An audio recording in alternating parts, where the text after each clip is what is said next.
Have you ever hit a point where your body is basically screaming at you, but your life looks right on paper? Like the job is solid, the schedule is full, everyone thinks you're doing great, and yet you're exhausted, disconnected, and wondering, is this really my life? Welcome back to Becoming Unbound. I'm Carly, and this show exists because I've lived that exact moment. The one where your nervous system and body is waving red flags left, right, and center, but your mind is just not ready to listen. After leaving a career that looks stable and successful, I've spent the last few years rebuilding my life around alignment, freedom, and actually listening to my body instead of overriding it. In today's episode, I'm sitting down with Amanda Smith, a former mechanical and aerospace engineer turned medical intuitive. I know, wild change. And she helps people understand what their symptoms are and what they're really trying to say. We talk about the nervous system patterns that keep people stuck, why purpose gets harder to hear when you're constantly in survival mode, and some of the simplest places to start, like breath, silence, and just reconnecting with your body. And here's the question I want you to hold as you listen. What if this thing that you keep calling stress is actually your body begging for a different path? All right, friends, let's get into the conversation.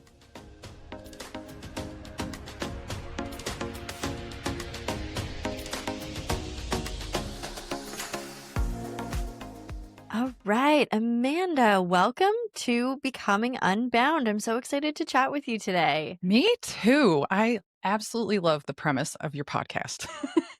Yeah, we are breaking free of those boxes. And I mean, even if you haven't tried to break free, you're at least aware of maybe the box that you are in. So, Amanda, why don't you tell us a little bit about us? If there was a specific box that was holding you back, or maybe a little bit about what you do right now, so the listeners can get a little bit of a gauge of who you are and how you found Becoming Unbound, the podcast. So I hate boxes for myself, first off. So that when you reached out and said, let's do this, I was like, absolutely.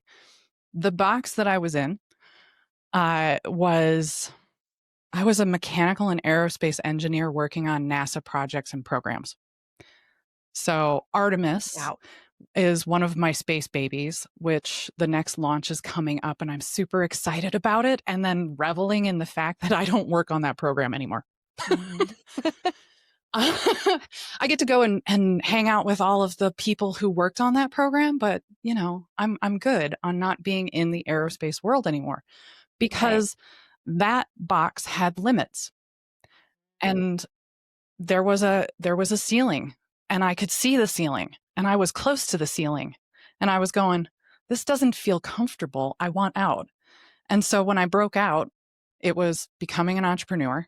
And I kind of was an entrepreneur my entire career. I started off as a softball coach, and I was doing private lessons back in 2001. So that was kind of my inklings into being an entrepreneur. And then I used that as a side hustle. I'm still a softball coach to this day. It is a side job to my other job. The leaps that I've made to where I'm at right now have looked like teaching people yoga, teaching people how to garden in a suburban area efficiently through permaculture. And now what I'm doing, and the thing that I was meant to be doing all along, is being a medical intuitive for people, which can be a confusing term. What it means is I work with people who have sensitive bodies that want to understand that sensitive body better and heal from things that they've been struggling with probably for a long time. Wow. Yeah, that word medical intuitive is so interesting because it's like the two aren't meant to be together. Mhm. It's like it's so interesting. And I think the idea of like medical in like the word intuition comes to mind, obviously. Mhm. But so tell us a little bit more about that. And maybe what do you notice about people who are stuck or have these patterns that keep them from living that authentic, well, healthful life. Oh, man. They don't know what their purpose is. They Mm, haven't they haven't found the path to figure it out. That's what they're asking constantly, like, "How do I figure it out?" And for me, I like to approach everything from the nervous system. So, understanding the medical side of things, how our body shows up in the world is through this brain and how we feel, sense, all the things. That's all the input to interact with the rest of the world, all the things. So, as long as we can approach it from a let's get your nervous system regulated so that you can actually feel in your own body what your purpose is, and mm, constantly asking, what is my purpose, might keep you stuck also, but it's at least the first step. Asking, what in the world am I supposed to be doing in this life? And it's interesting because people right around my age, so right around 40s, they're the ones who are going, I know I'm closer to death than I am birth. So I need to figure this shit out. wow. Yeah, that could be a very interesting time. And I think that can be like a great time to start to look at things if that awareness hasn't already been there. I think starting to listen to those whispers and that eventually turn into screams. Um, I love that you talk about the nervous system because the nervous system and our ability to sense what is going on around us. I feel like there's something here, and maybe you can help break this down a little bit of like not being in your authentic, purpose driven path and being dysregulated or unwell or having like a set of symptoms come up. Do you see this often? Because I feel like there's something there. So when our body is finally showing these screams, like you said, Mhm. first Yeah. screams, when our body is screaming at us, this is this is the point when your emotional body has oozed into your physical body. Okay. When you don't know what your purpose is, you're scrambling, searching, frustrated usually, and this starts to create the pattern of dis-ease, disease, Right. right? And when those physical things show up, now we've got to go work backwards. We've got to start with the physical and then go to the mental, and then we can go to that spiritual side, which is purpose, right? And I feel like other countries look at the United States and they say like, "Oh, you all want to do what your passion is." Yeah, because in our heart and our soul, that's what we were meant to do. That's why we're here. And man, to get paid for why we're here, that's such a beautiful thing. That was the path that I had to take. I was born into a family of engineers, mathematicians. My mom was a VP of a bank and my dad was an engineer. And Wow. yeah, that was my epigenetics, right? That was the environment I was in. And as I got away from that environment and as I aged, I was finally like, "Oh, that's not my full purpose."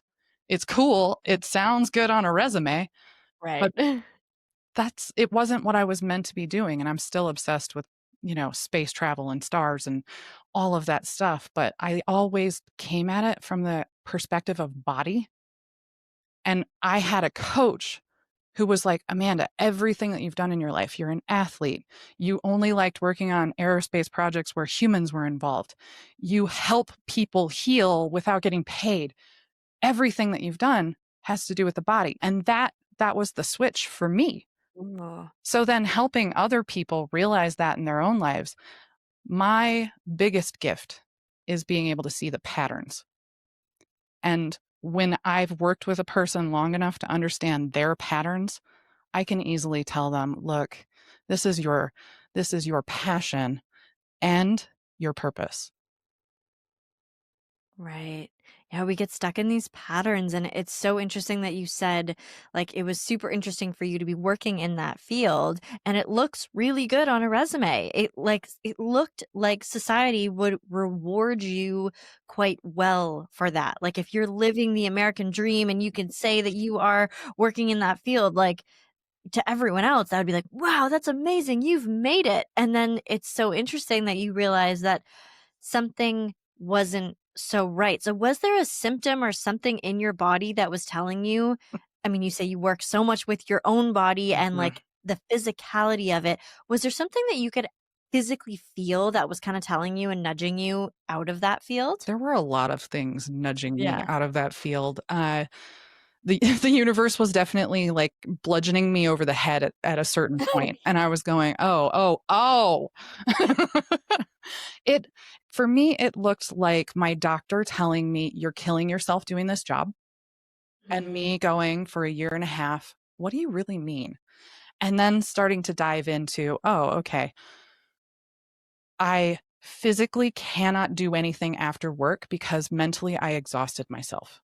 So my athlete self was being completely shut down. That was probably the first major, like, oh my gosh. And when I did try to work out and tried to do something that moved my body in a way that I was used to for my entire existence up to that point, I didn't have the energy. I didn't have the stamina and I didn't feel good at all anywhere in my body.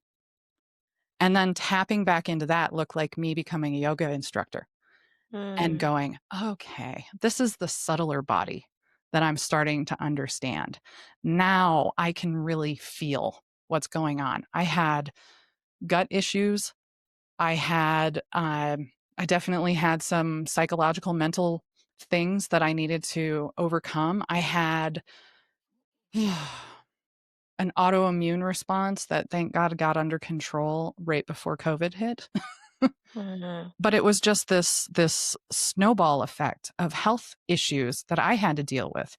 And what really helped me bridge the gap between being the engineer and being someone who works on other people's bodies, that information, that data was phenomenal. And now wow. from a psychological perspective, I look at everything as though it's data. It's not good or bad. It just is. It's just information, and how are we going to use it? And that, Yeah. I think, was like my biggest breakthrough when it came to making this leap into working with other people's bodies and helping them fully understand not just what's going on in their body, what's going on in their head too.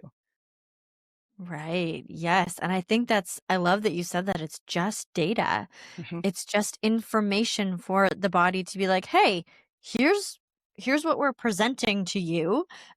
Are you going to do something about this or not?" And I think that's where if you do start to listen to those whispers and then their screams and then yeah, you end up coming home disassociating after you get home from work, like that is a sign in and of itself. It's not just, "Oh, I had a long day. Oh, I'm stressed." Like I think we throw out these excuses a lot Yes. and they're just like their societal norms that like, "Oh, you're stressed. Oh yeah, I'm just I'm whatever." And it's like, I don't think these things need to be real. Like I always talk about the knot that I had before I went to work in my tummy and like the Mhm. tightness in my chest and how like I just had this resistance to walking out the door. And Mhm. I think once I started to tap into that, I was like, oh, wait, I don't need to feel this every day. And now, if I feel that in other areas of my life, it's like all of a sudden, like, ding, ding, ding, hello, hello, hello. Like, pay attention to me. This feeling doesn't need to exist because we are trying to like bring the dial into more alignment. Yeah. And so, for our listeners, what were some of those like very like you talked about some of the symptoms of like no energy, you couldn't do what sort of lit you up for the whole part of your most of your life, which was sports and being physical. And then how did yoga transform that? I'm really curious, like how did that subtle shift and how did you start to like listen into what your body was asking for? Breath. It Ooh, really came down okay. to breath. That's the simplest answer. Yeah. As an athlete, this was really interesting for me to discover. As an athlete, I had exercise induced asthma diagnosed when I was 12 years old. And we thought it was because I actually had allergies to the carpeting that was on the walls in the gym that I mostly played in for volleyball and basketball. Wow. No, it was definitely me not understanding how to move breath and body at the same time. And so finally at 20, I think I was 26, 27, when I went into yoga teacher training, I finally learned how to move my body with breath. which Right. helped me tap into the subtler parts of myself. How do you watch your own breath when it's part of your autonomic nervous system? Right? How do you control your breath?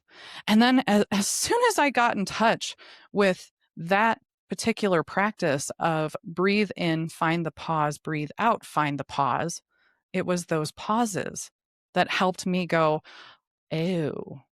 And your listeners don't need to become some Buddhist monk in order to tap into their breath. There's so many different ways to practice breath control or breathing. And I mean, you could search YouTube for eons on videos on how to practice breath and do it consciously. That right there was the lean in. And then Wow. after that, it was understanding, oh, there's a rabbit hole here for yoga that I really, really want to go down. And it aligns kind of with what I'm doing. And eventually I was working with the astronauts that were going to be on the Artemis vehicle. So it was really cool to be able to go, oh yeah, like how do you poop in space? That became phenomenal information and tapping into your subtle body in order to be able to fully understand that and have conversations with others without laughing every 2 seconds about those kinds. Wow. Yeah, the breath is such a beautiful thing. I remember one of the first times I was, I was teaching the first one of the courses I did was kids yoga. And I'd always try to bring that into my classroom. But I remember this beautiful video, and it was like this geometric shape that would like kind of bloom for an inhale Mhm. and collapse on an exhale. I don't know if you remember this. It was like one of my favorite YouTube videos. It was on like one of the first social media videos that I can remember, like early on in like the social media days. And I remember just being like, whoa, this feels so cool to be able to control my breath. And then I started doing it with my students. And then that sort of just like it spiraled into all sorts. I became a yoga teacher and like a Nice. all this kind of stuff, and it was beautiful. But I specifically remember that video because I think it was like one of the first times that I had become ultra conscious of my breath. And you're so right about those pauses, Mhm. those little the space between the breath. And that's like a metaphor for like the whole our whole lives, is Yep. like those silent parts, those pause, those breaks. That's when the information comes through, the down, if you want to call it downloads, the just Mm. you tapping into the subtleness and being like, oh, there's a message or a space or a thing here that I am supposed to interpret. Yeah. It's not good or bad. It's just here for me to interpret if I choose to listen. Yes. I love that. I went down that rabbit hole actually too as a kids yoga instructor. And restorative yoga was the other one that I went down the rabbit hole with, but oh my gosh, the teaching kids breath work is so unbelievably powerful. And it's interesting because I look at some of my 60-year-old clients, 60-plus-year-old clients that are afraid of the silence. And the way that it shows up for them Yeah. looks like having to have a TV on at night, Mm, not feeling comfortable in a room unless there's noise, like a white noise machine or music, which don't get me wrong, music is healing also. But the inability to be with themselves in silence. And that's a big preventer for them finding their purpose. And those are my clients who are in their 60s looking for their purpose. wow. Yeah, it is. It's those silent moments. And I think, yeah, we live in a world, and I live like kind of in a big city. I live in Toronto, and it's wild how much noise is always happening. And I think that's for so many of us an uncomfortable space to be in. And I wonder what kind of a world we're living in where the silence of and just you listening to your own heart rate or your own breathing is something that you can't sit with. What does that tell you about the society and the environment that we're living in? Like that Mm. kind of scares me a little bit, that like we can't be just alone with our own thoughts. Like where's the disconnect there? It feels like we are just very disconnected. Do Mm, you find that a lot with clients who are so far away from their purpose that they can't even connect in and be in that stillness? absolutely. So, Yeah. usually what that looks like is I have dedicated my life to this job. And it might be that you're a mom and you dedicated your life to your kids and you lost yourself in that. Or it might be that Mm, you dedicated yourself to your job and that's your sole purpose on this planet is to do that job. And now you are going into retirement going, oh, now what? And it gets scary. And it's amazing to and it doesn't happen to people who are in cities. It doesn't just happen to people yeah. who are in cities. I've definitely been in some I lived in Chicago for a little while when I went to school and whew, there's no off switch. I took my Mhm. daughter to New York City and she was like, "Mom, I don't like this place. It's so loud." And I was like, "I yes, this is the Yeah. city that doesn't sleep. It's one of many of the big cities that just doesn't sleep." The Wow. dysregulation that happens in someone's body to get to a point where they're wondering what is really the point of me being here looks like slowly reintegrating with nature, removing Mhm. yourself from your clock, your calendar, and that place of we go hard during the week and for some people we go harder during the weekend, that weekend warrior person, or we go hard during the week and the weekend isn't long enough for me to recover so I can go hard again during the week. We weren't designed to be that way. We were designed to follow the sunrise and the sunset. And like we're in December right now, coming up to the winter solstice, which is the longest night of the year, the shortest daylight of the year. We're supposed to be like bears, caving up and calming down. And it's holiday season. So now we've got Mhm. all of these responsibilities to go and do the holiday parties and the pageantries with our kids and you know, find all the presents and get them all wrapped and put them under the trees. If that's your practice, it's a lot. That's Mhm. not nowhere near calm and quiet. So, being able to drop back into those rhythms of nature. And the first thing that I have my clients do is take your stinking shoes off and go outside and stand for 5 minutes and just stand on the ground. It could be cement. I don't care. Just touch ground with your bare Mhm. feet so that you can start to sync up with the rhythms of Mama, Mother Earth. And, maybe look around you. If it's dark outside, cool. That's your signal. It's time to go back inside and go to bed.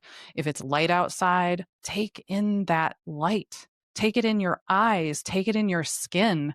Your whole body is nourished by the sun.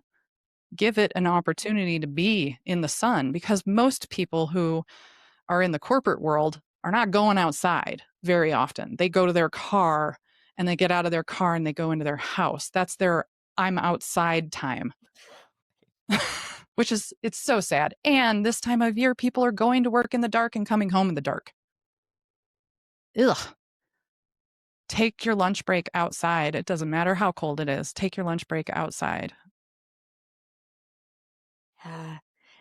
That's incredible, and I love that, like, getting in nature, like, step 1 of anything, before you even try meditation, before you do anything, take your shoes off and just go outside.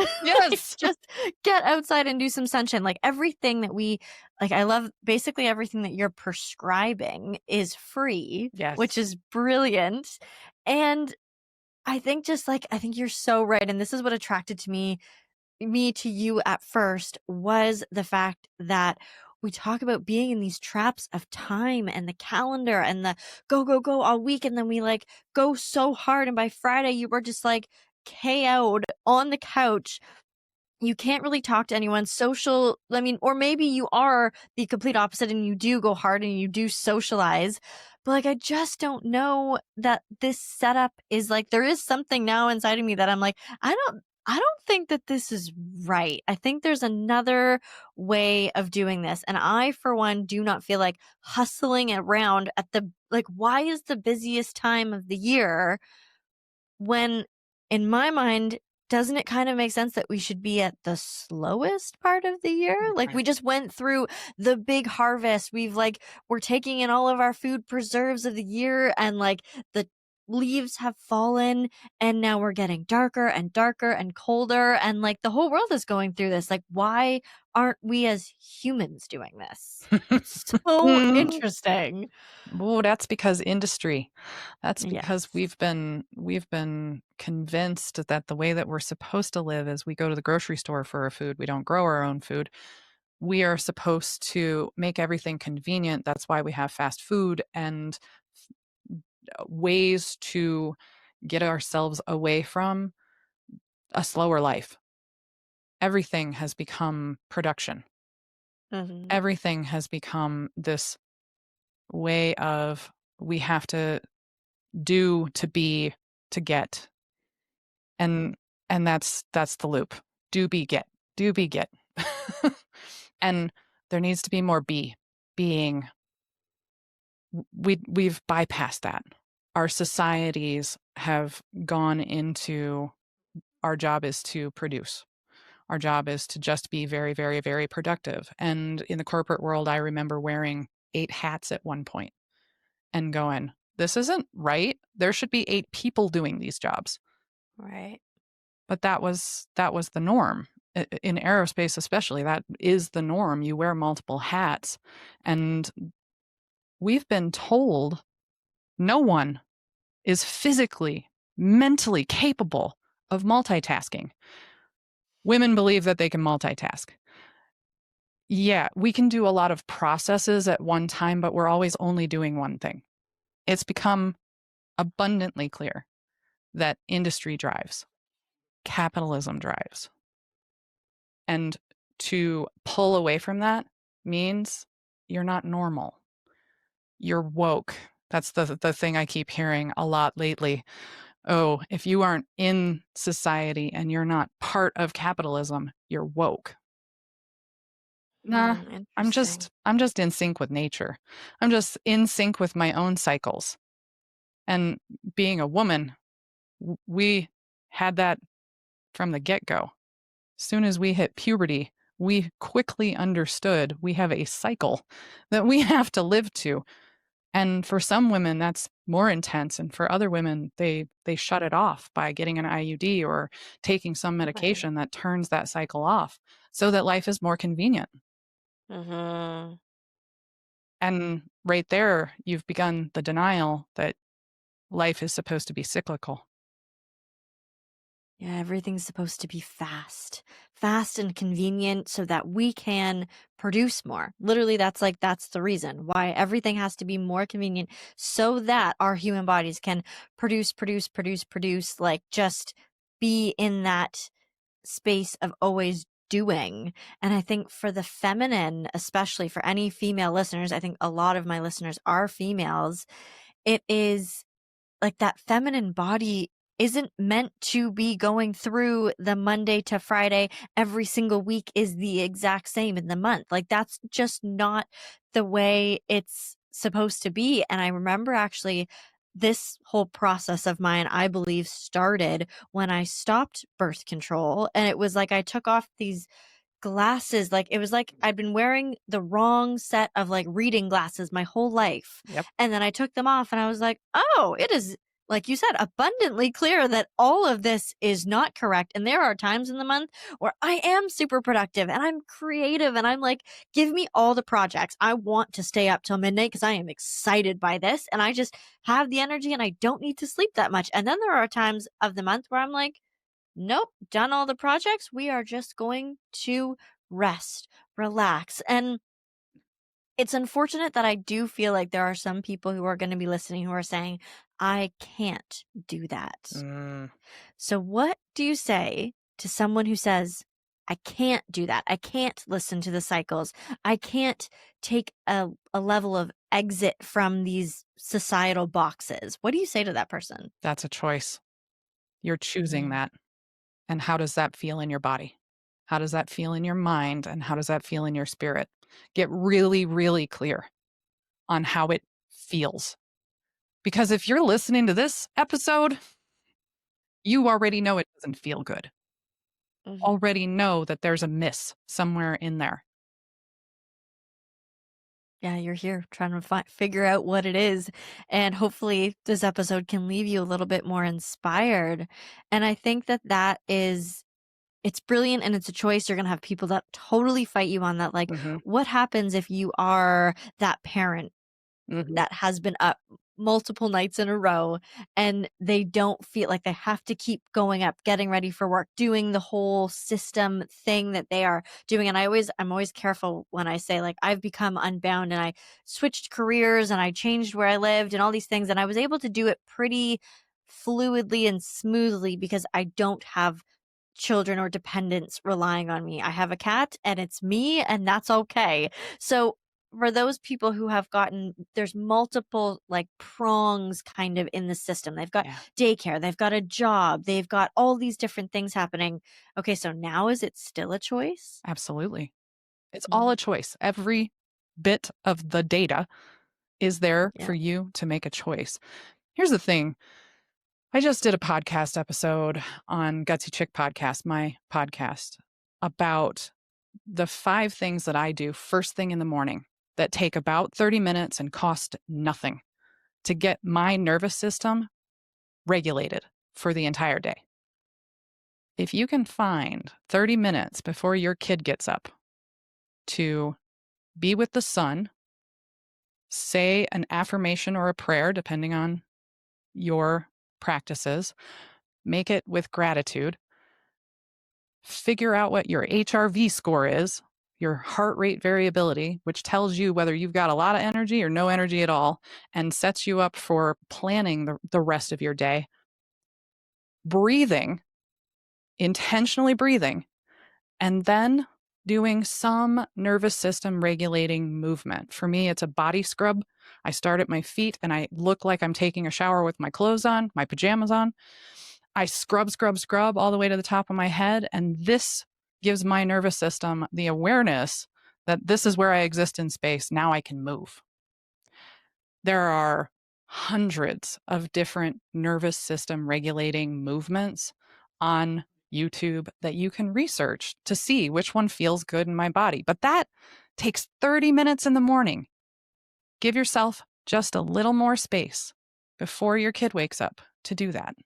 And I think I've gotten mine down to about 10 minutes to do all of Mm. those things.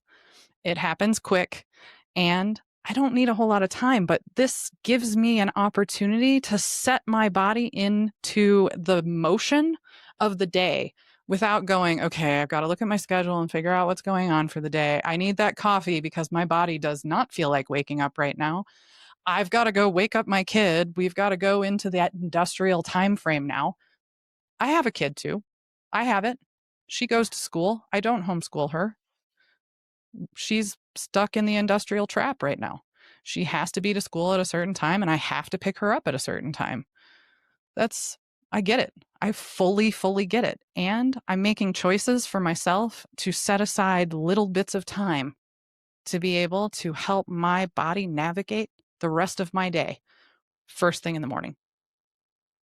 Yeah, and you know who benefits from that? Everyone. You, first of all, but also everyone around you. Your child 100% benefits from their mother being a little bit more regulated. Like your partner, the people around you at your workplace, your clients, whoever it is, the person, your neighbor, like everybody benefits from you loving on yourself Mhm. for those 10, 30 minutes in the morning first. Yep. And I think that is so cool because once you start doing that, and I think, setting aside some time just to like, okay, I'm going to start this. I'm going to try it for 30 days. You can pretty much do anything for 30 days. Try it for 30 days. I guarantee it's probably going to stick. At least one of those things that you try for 30 days will stick. But like what happens at the end of the 30 days? Do you see more options for yourself. Again, maybe you don't have to quit the job that you're in and you aren't pulling your kids from school and homeschooling, but like, is there other options and opportunities that come from the space that you created in your nervous system being more regulated? Like, it is this wicked cool ripple effect Mm-hmm. Yep. that all of a sudden I feel like people would, or can you hear the whispers? Like, there's so many cool things that could come out of just taking care of yourself. And I love that tip. It's so, so brilliant. Thank you. It's a great Yeah. podcast episode. I'm excited that it's out today. Okay, I'll link that in the show notes. The Gutsy Chick podcast, and that's how I found you. And I loved what you were talking about with the calendar. And I think it is important that we can still exist in these systems that have been set up. You know, I think sometimes there's just you can still exist, and there's also choices that you can make within that system, Mhm. which leads me to the question of freedom. Mm. So and I feel like I know what you're gonna say, but only because like we've been talking about the choices that we're making. But for you, Amanda, what does freedom look like, feel like in your everyday? Yeah. To be able to say, you know what, right now, I can't do that certain thing. I'm not. To have that freedom, that's huge for me. I don't have to satisfy someone else's expectations of me. I just have to satisfy my own. And as long as I am doing that, that's my freedom. Beautiful. And I think that's just it's like the book, The Four Agreements. Yeah. Like just do your best. Yep. And as long as you are doing your best, it's going to be okay. That is my all-time favorite book, just so you know. Yeah. Okay. Wow. Can't believe I just brought that up. Oh, yes. Love that book. And yeah, everything is a choice. Love on yourself, and everyone around you will feel that. That's amazing.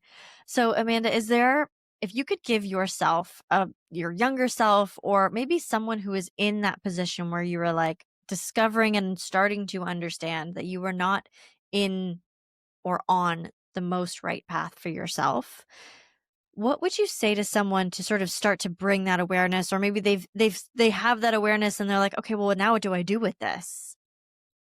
What's your advice? Take a breath and know that this is a choice. If the choice is that you're in suffering, or you're headed toward depression, or your body is giving you all of the signs that it doesn't feel good, honor it. Honor it with a choice. It doesn't have to be a grandiose choice. It doesn't have to be screw it, I'm quitting this job. But make a choice to serve yourself a little bit better. You said something about self love. Taking that time in the morning is about self love. A lot of my clients don't see it that way. It's really Mm. interesting to hear that and go, but you are making a choice to honor yourself in that moment, which then can blossom into self love because you made that choice to honor you first. Right. Yeah. It might not feel like, oh, well, this is me loving myself. You're like, oh, I'm doing these silly practices that these two ladies told me to do on a podcast. Like that's probably what it's going to feel like at first. Hmm. Is like, oh, I'm just doing these two breaths because like someone told me that this is going to be good for me some way, somehow.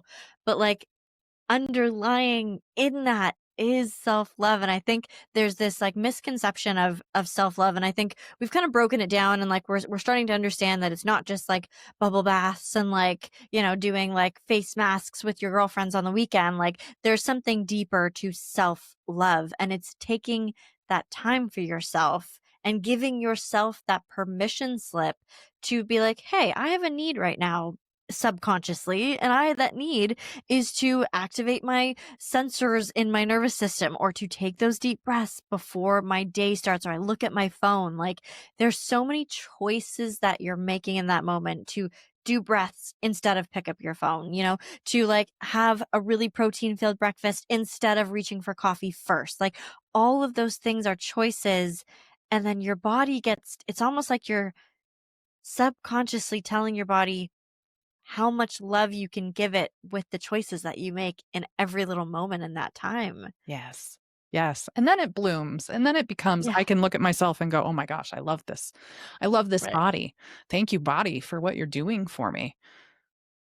Hardly anybody does that. Yeah. And just to start that simple practice of honoring in some way, shape, or form of your own self, the physical self, the mental self, the spiritual self. Pick one and honor it in the way that your body is calling for.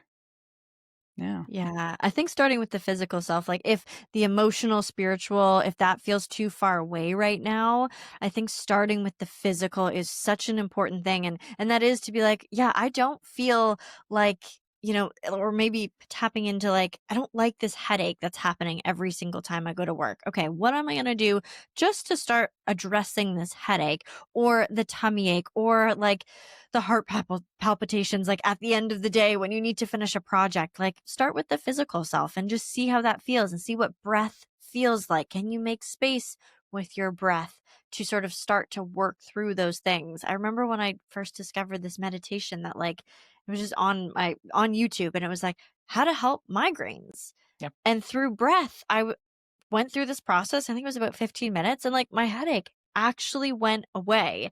And I was like, whoa, I don't know if I did that or maybe the timing was just right. But either way, I took the time to give myself some self love, and I took care of a physical symptom that I was experiencing. And that was like a really big moment where I was like, whoa, if I'm capable of that, I might be capable of easing myself from other symptoms I'm experiencing.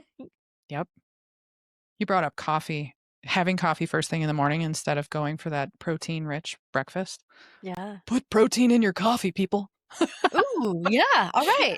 Best of both worlds. Right? Exactly. Blend it. Figure out that again, it's Right. choice. Figure out that Yeah. first step to get you in that direction. Put protein in your coffee. That's a step. Instead of stopping the coffee first thing in the morning, well, still have your coffee, but now put Yeah. protein in it. And bingo. Yeah. Now Just you're switch up the order. Like yeah. make just a different choice that you're like, all right, that's a little baby step closer to that path that I know is going to be probably better serving for Mhm. you.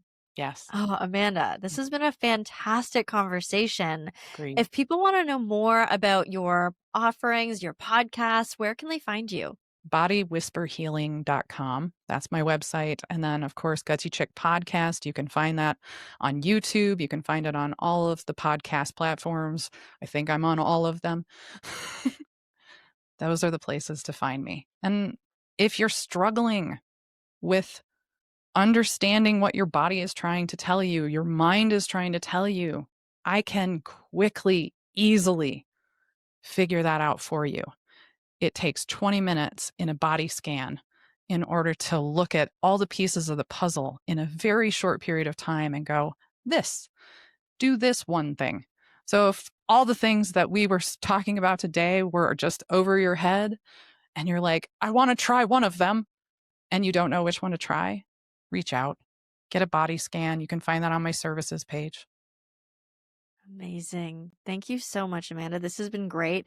And thank you so much for offering that support. I think sometimes the first thing is just to have like one tangible answer, because there are so many things on the internet to do, Right? and Instagram is full of all the shoulds and like, oh, you're trying to do this and be healthier, and like it's a wild place to be Yes. at a wild time because we have so much information at our fingertips. And I think it's really nice to have someone kind of hold your hand to be like, okay, let's start here. Mhm. And then who knows where that's going to go to and what sort of inner wisdom is going to come out.